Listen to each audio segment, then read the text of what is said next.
Hola, ¿qué tal amigos y amigas de Sayume Sí? Un camino al autodescubrimiento. Mi nombre es Jonathan Altamirano. El día de hoy tenemos un tema bastante álgido, bastante fuerte, en el sentido de que vamos a abordar los miedos. ¿Cuáles son los miedos? Bueno, pues ya sabemos que hay formas de vivir y de experimentar los miedos, los diferentes tipos de miedos. Y pues hoy vamos a tocarlos, vamos a abordar un poquito el tema. Para empezar, vamos a tratar de entender un poco o a definir qué es un miedo. Fíjate que los miedos, desde una perspectiva, o lo que nos dice la RAE, tiene que ver con la sensación de angustia o provocación por la presencia de un peligro real o imaginario, que además genera sentimientos de desconfianza que impulsa a creer que ocurrirá en un hecho o un entorno al cual no se desea estar presente. El miedo es una de las emociones básicas, esto desde la perspectiva de la teoría de la Gestalt. Hola, Van Velasco. ¡Qué milagro, Van Velasco! Hacía mucho que no te veíamos por acá. Hola, hola, ¿cómo estás? El miedo es una de las 5 emociones básicas que desde la teoría de la Gestalt nos cita o nos menciona que es elemental para el desarrollo de la personalidad o el desarrollo del ser humano. ¿Cuáles son estas 5 emociones básicas? Te las vas a aprender de memoria porque yo sé que conoces a alguien con el nombre de Mateo y los vamos a ubicar como Matea. Miedo, alegría, enojo, tristeza, afectos o amor. Déjame lo ubico otra vez. Matea, miedo, alegría, tristeza, enojos, afecto o amor. Sí, esas son las palabras o las emociones. Hola Betty Fuerelle, ¿cómo estás Betty Fuerte? Qué gusto verte. Esas son las emociones que con las que el ser humano nace, esas 5 emociones básicas. En este caso, ¿y por qué son básicas? Porque el ser humano a partir de estas emociones va mezclando, conformando un poquito la película de Intensamente, nos habla como de estas emociones, ellos mencionan otras que es el desagrado y la furia.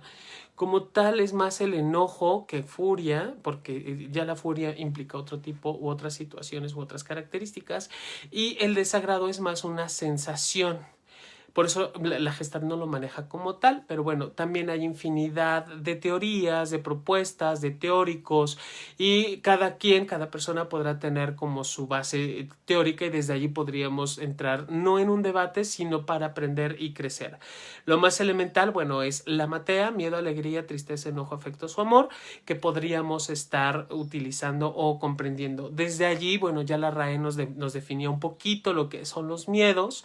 Pueden ser reales, pueden ser imaginarios, pueden ser auténticos o no, pero cada uno de nosotros y de nosotras los logra identificar y vivimos con o forma parte de nosotros en nuestra naturaleza como seres humanos. Ahora, ¿qué puede generar el miedo o qué genera el miedo? Lo primero es que se produce, el miedo surge ante un peligro inminente, una situación que sí me mantiene o que sí me puede generar alguna circunstancia que me provoque el ya no querer estar en ese lugar o de plano dejarme paralizado porque ya no sé cómo actuar. Este peligro inminente puede ser vivir o sentir que mi vida está en peligro, sentir que están atentando contra mi integridad o que pueda ser o pueda percibirme vulnerable con mis emociones. A eso se refiere con este peligro latente. Cualquier cosa, situación, puede provocar la presencia del miedo y pueden ser razones como muy diversas o circunstancias muy específicas también las que lo ocasionan. Vamos a centrarnos en 3 principales. La primera es de que hay hay miedos que pueden ser a nivel cultural. Por ejemplo, como el miedo a la muerte. Culturalmente hablando, por lo menos en América Latina, se nos enseña que cuando una persona muere, pues es un hasta nunca, un no volver a verlo y sí puede generar como ¿y qué va a pasar si lo pierdo? ¿O qué va a pasar si se va? Ese sería como un ejemplo de miedo cultural. Hola Idalia, ella nos comparte, un gusto saludarte, muchas gracias Idalia, gracias a ti. Ojalá y nos ayuden a compartir este video. Muchísimas gracias por estar, Idalia. Idalia Fernández Mujica. Puede ser también que aprendamos a tener miedo. Hola, Lugo Marín. Buenas tardes. Puede ser que aprendamos a tener miedo por observar a otras personas. Aquí podríamos encontrar a los niños y a las niñas, por ejemplo, que ellos no tienen ninguna experiencia negativa con las ratas o los ratoncillos, por ejemplo, ¿no? Y de pronto empiezan a generar esta idea porque escucharon a mamá o porque escucharon a papá o escucharon a alguien significativo, a una persona significativa. Por significativa puede ser o no puede ser familiar. Son personas que ellas van adquiriendo como este vínculo y entonces como ya vi que le tienen miedo a la rata o le tienen miedo a la araña, entonces yo también le tengo miedo. Y esos son miedos que literal como que se heredan, no propiamente es una herencia genética, sino es de que estoy observando, de que estoy viendo que la persona que está conmigo siente este temor, entonces yo también puedo tener este miedo. Y existe el tercero que ya es dado por condicionamiento, es decir, se van presentando estímulos, además de lo que me puede o lo que genera miedo, se van presentando algunos estímulos, como aquí hay un ejemplo que se marca mucho cuando estudiamos psicología, que es el ejemplo de Skinner. Y él lo que hizo fue generarle un miedo o una fobia hacia los ratones a un niño. ¿Qué fue lo que hacía? Bueno, primero presentaba el estímulo, el niño por naturaleza se acercaba, acariciaba estas pequeñas ratitas blancas y cuando estaba más entretenido con ellas, de pronto se escuchaba un estruendoso ruido, algo que ponía en alerta al niño. Entonces, cada vez que se acercaba el niño a tocar a la rata, o a la ratita, el niño comenzaba cada vez a tener más resistencia a acercarse, menos se permitía acercarse hacia este animal, hasta que llegó a generarle o a proporcionarle un miedo tal, y ya no solo a la rata o a las ratas blancas, sino a todo lo que era de color blanco. Esto es un aprendizaje significativo, un condicionamiento clásico, y puede ser generado el miedo también por ese tipo de circunstancias. Eso es en un protocolo de investigación. Actualmente, ¿qué podría generar algo así? Pues obviamente, no sé, por ejemplo, que de pronto empieces a generar cierta aversión hacia algún alimento porque te generó alguna sensación de malestar o te genera alguna enfermedad, entonces ya va a haber más resistencia a acercarte o consumir ese alimento. Es solo por dar un ejemplo. Ahora, ¿qué pensamientos están asociados al miedo? El primero es como una baja o nula conciencia de control emocional y de pensamientos. No hay un autocontrol. Como el miedo comienza a ganar terreno en el cuerpo, lo que menos hago es poder pensar de una forma más acertada o de una manera un poco más paciente o tener la paciencia para pensar, y entonces la gran mayoría de las ocasiones actúo de forma ya muy instintiva. Recordemos que los miedos nos van orillando a cuidarnos a nosotros mismos, a nosotras mismas. Es una forma también de mostrarnos alerta. Y pues el miedo obviamente sí nos deja como con esta poca capacidad de análisis o de pensamiento. También puede existir una sobreactuación del hecho. Cuando nos presentamos o se presenta el factor que nos genera esta ansiedad o este miedo, puede ser que sobreactúe. Por ejemplo, no logro dimensionar mi estatura, mi corporalidad, mi tamaño ante una araña patona. Se alcanza a ver como esta diferencia. Sí, es inevitable sentir este miedo o incluso rayar un poco en la fobia, y no dimensiono, sí pierdo como la perspectiva desde dónde lo estoy mirando y qué es lo que estoy viviendo, qué es lo que estoy percibiendo con este tipo de situaciones. Y ejemplos como ese, todos los que quieran, ¿no? Hay quienes le tienen miedo a la noche, miedo a las aves, a los insectos, miedo a a los roedores, que también son de los más comunes. Entonces es como irracional, porque al final del día quien tiene la conciencia y la capacidad soy yo de entender lo que está pasando. Sin embargo, cuando el miedo manifiesta, muy probablemente se sobreexpongan este tipo de situaciones.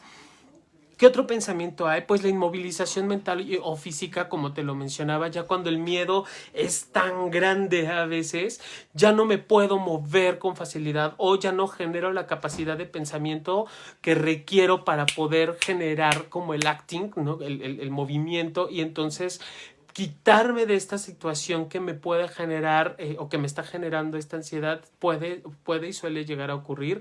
En la Ciudad de México, el 17, el 19 de septiembre del año 2017, que fue como el recuerdo del sismo de que tuvimos en el 85, mucha gente se quedó paralizada literal del temor, ya no sabía cómo ni para dónde moverse, se quedaba estancada desde esa perspectiva, y obviamente ya no le permitía el movimiento. Esto suele ocurrir cuando ya las personas llegan a ser presas del pánico, que ya es tan fuerte lo que están experimentando a nivel físico, emocional, que ya no con facilidad se mueven de donde se encuentran, hasta por cuestiones de su propia seguridad. Aún así, el miedo tiene características que pueden ayudar o que pueden funcionar.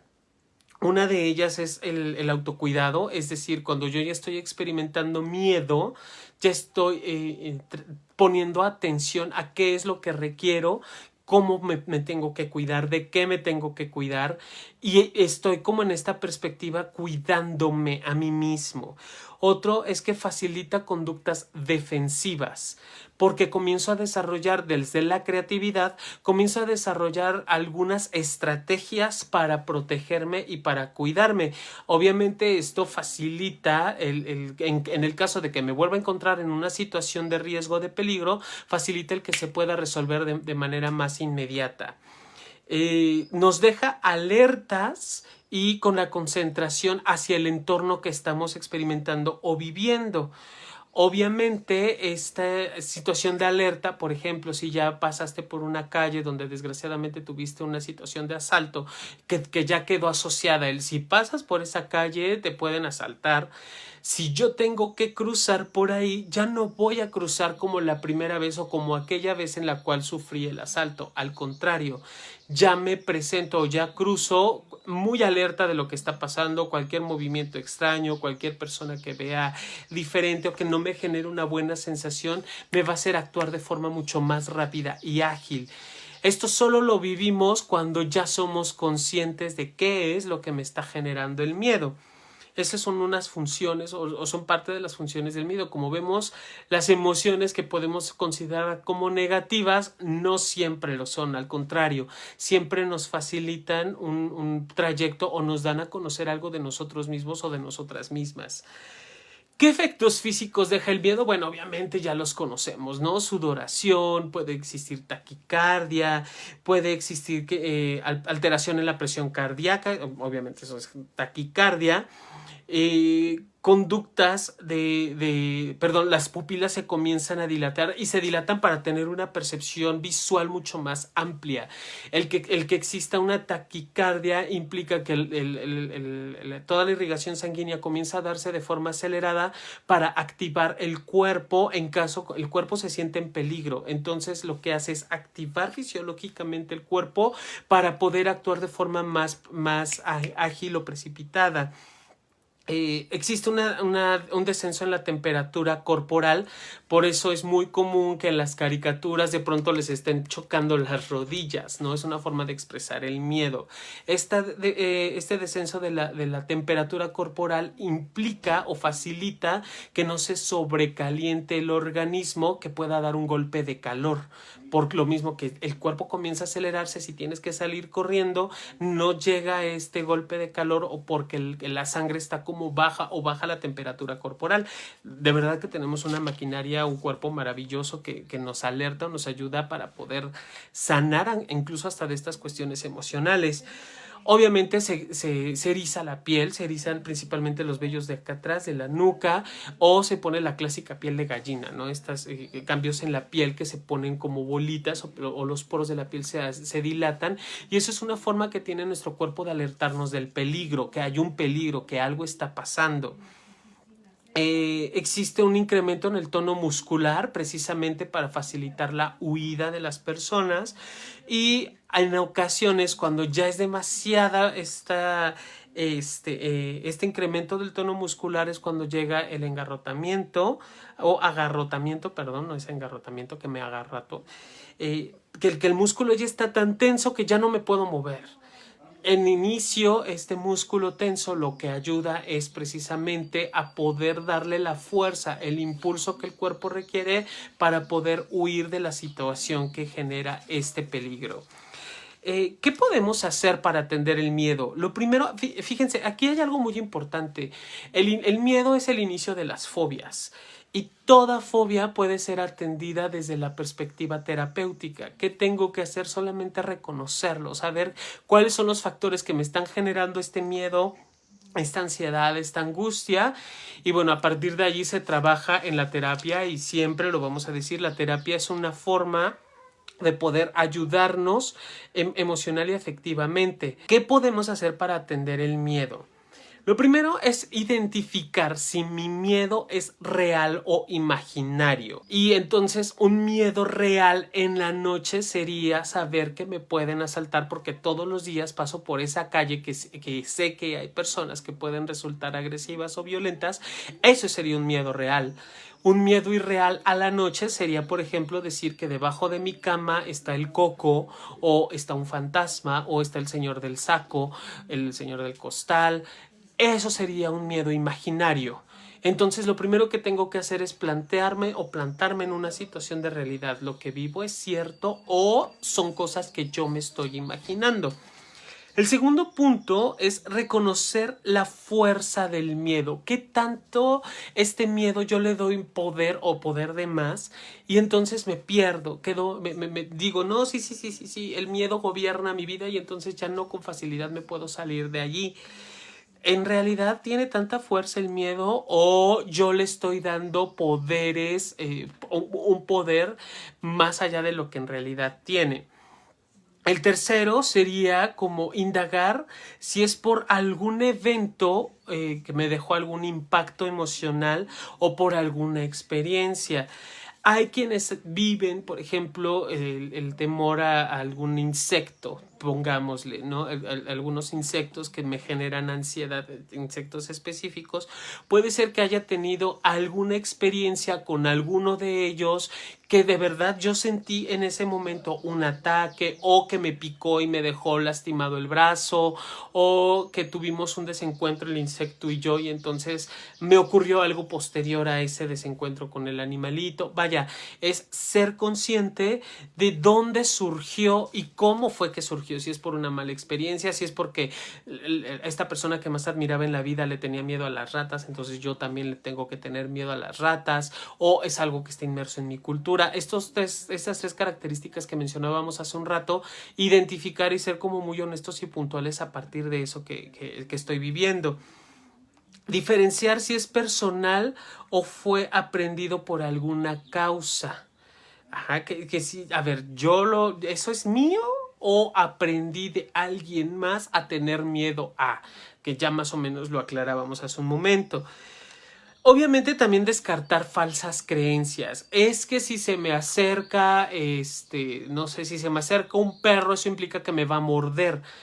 Las probabilidades siempre están, en este caso en particular, o tenerle este tipo de miedo puede ser real. Sin embargo, una falsa creencia sería, por ejemplo, que el perro, nada más porque me ve, ya me va a morder o me va a masticar, o yo atraigo a los perros para que me muerdan. Eso sería una falsa creencia, porque como tal no podemos atraer a un perro o todos los perros de la vida para que nos muerdan, o no todos los perros se acercan a nosotros con la intención de mordernos. O sea, es como aprender a delimitar, aprender a hacer a un lado estas falsas creencias con respecto al miedo que estoy experimentando. En la medida de lo posible, generar una exposición al miedo. ¿A qué me refiero a esto? Si ya sé que me dan miedo, no sé, las aves, por ejemplo. Entonces, lo que voy a hacer primero es quizá ver una fotografía en algún momento, luego ver un video, el ave en movimiento, luego los puedo ver allá a lo lejos, como tener el control de la situación y luego irme acercando. Esto se le llama trabajo de aproximaciones sucesivas y se da bajo un proceso de terapia cognitivo-conductual. Se puede hacer así, de esa manera, por supuesto, pero lo principal es yo qué requiero para poderme ir acercando a estas exposiciones que me van generando miedo. Otra es evitar huir sin la conciencia de lo que estoy haciendo. Si ya estoy experimentando miedo, voy a evitar salir corriendo como lo mencionábamos hace un rato. No es de, se presenta el estímulo que me da miedo, entonces salgo corriendo y ya no lo vuelvo a ver. Evitar hacerlo en la medida de lo posible. Si ya estoy en esa circunstancia, tratar de ser lo más consciente de que pueda en ese momento, lo que el miedo también me lo permita, y tratar de sobreponerme. Recordemos que la solución de los conflictos se encuentra siempre en la creatividad. Hablar y compartir tus miedos. Hay personas que dicen que se sienten más vulnerables cuando comparten este miedo porque creen que van a ser expuestos a la situación.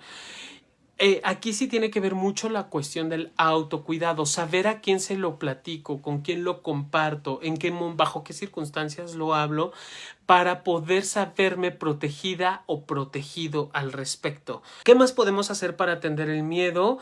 Revisar aspectos positivos que tiene el miedo ante esta circunstancia. Bueno, ¿qué me está ayudando?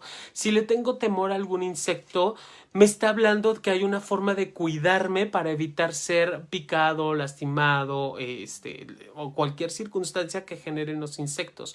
Hay personas que pueden resultar alérgicas a la picadura hasta de los mosquitos y si tener este tipo de miedo me hace ser cauteloso o cautelosa, me hace ser más atento, cuidar el espacio donde estoy, que no entren moscos, o buscar formas de protegerme para evitar que se acerquen a mí.